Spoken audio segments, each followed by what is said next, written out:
नमस्कार विद्यार्थियों। आज हम ब्रिटेन की विदेश नीति जो हमारा नया टॉपिक है वो शुरू करेंगे। इससे पहले हमने अमेरिका की विदेश नीति के बारे में चर्चा की थी और चीन की विदेश नीति के बारे में चर्चा की थी। आज की क्लास में हम ब्रिटेन की विदेश नीति एक परिचय के रूप में चर्चा करेंगे।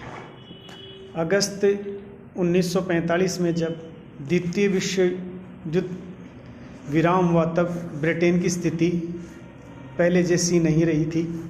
जो ब्रिटेन विश्व में अपने साम्राज्य का सबसे अधिक विस्तार करने में सफल रहा, वही ब्रिटेन इस युद्ध के बाद में पतन की ओर अग्रसर हो गया था। इससे पहले ब्रिटेन ने साम्राज्यवादी नीति के तहत, विस्तारवादी नीति के तहत विश्व के अनेक राष्ट्रों के ऊपर अपना नियंत्रण स्थापित कर रखा था, लेकिन सेकंड वर्ल्ड वॉर के बाद उसकी इस स्थिति में काफ़ी कमी आई। इसके स्थान पर अमेरिका का वर्चस्व बढ़ गया था।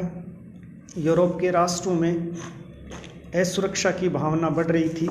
उसको रोकने के लिए ही अमेरिका ने नाटो का निर्माण किया। ब्रिटेन को द्वितीय विश्व युद्ध से दो तरफ से क्षति हुई थी। पहली, ब्रिटेन के साम्राज्यवादी राष्ट्रों में आज़ादी की मांग गति पकड़ रही थी, क्योंकि समकालीन समय में ही विश्व के जो अन्य राष्ट्र थे वो भी स्वतंत्रता के लिए संघर्ष कर रहे थे। उन्हीं से प्रेरणा लेकर ब्रिटेन के अधीन जो राष्ट्र थे वो भी आज़ादी की मांग करने लग गए थे, जिससे ब्रिटेन नकार भी नहीं सकता था।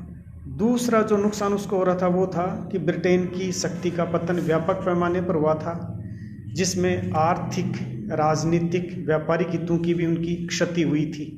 पड़ोसी राष्ट्रों के ऊपर नियंत्रण स्थापित करने के पीछे इंग्लैंड का जो मुख्य उद्देश्य वो अपने व्यापारिक हित हैं उनकी पूर्ति करना ज़्यादा था। 1949 में चीन में साम्यवादी क्रांति हो जाने से भी ब्रिटेन की विदेश नीति को दूसरा झटका लगा था। इस आधार पर विश्व राजनीति में ब्रिटेन की विदेश नीति का दृष्टिकोण अब एक नए तरीके से उभर कर सामने आया था, जिसमें हम कुछ बातों की चर्चा करेंगे। जिसमें सबसे पहली बात है कि ब्रिटेन कभी विश्व शक्ति नहीं बनना चाहता था।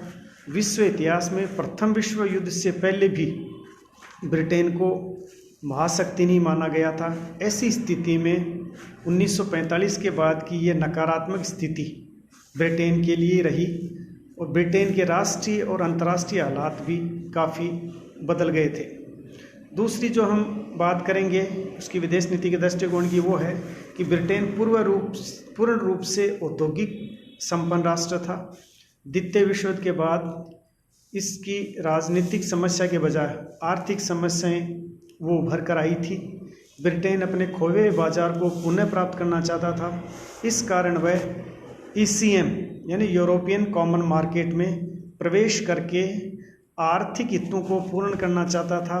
वह अपनी बाजार व्यवस्था को खोना भी नहीं चाहता था, जो कि उसने लंबे संघर्ष के बाद प्राप्त की थी। ब्रिटेन ने राष्ट्रमंडलों के माध्यम से अपनी स्थिति को मजबूत करने का निर्णय लिया था। इसके लिए भी ये ज़्यादा ज़रूरी था कि वह कॉमनवेल्थ को भी ज़्यादा मजबूत करे, ताकि उसकी स्थिति मजबूत हो। तभी वह अपनी विदेश नीति का सही ढंग से संचालन कर सकता था। ब्रिटेन ने ECM, जिसकी हमने ऊपर चर्चा की, जिसका नाम यूरोपियन कॉमन मार्केट है, में प्रवेश करना ज़्यादा उचित समझा था। ब्रिटेन विश्व राजनीति में आर्थिक संगठनों के माध्यम से राजनीतिक गतिविधियां संचालित करना चाहता था। वो आर्थिक संगठनों के साथ साथ अपने देश की जो राजनीतिक स्थिति है उसको भी मजबूत करने के लिए संघर्षरत था। ब्रिटेन के लिए अपनी आर्थिक सुरक्षा व्यवस्था भी वो स्थापित करना अत्यंत आवश्यक मानता था। ब्रिटेन यूरोप की एक साम्राज्यवादी शक्ति रही थी, जिसने लंबे समय तक विश्व के अन्य राष्ट्रों के ऊपर अपना जो साम्राज्य है वो उसने स्थापित किया था।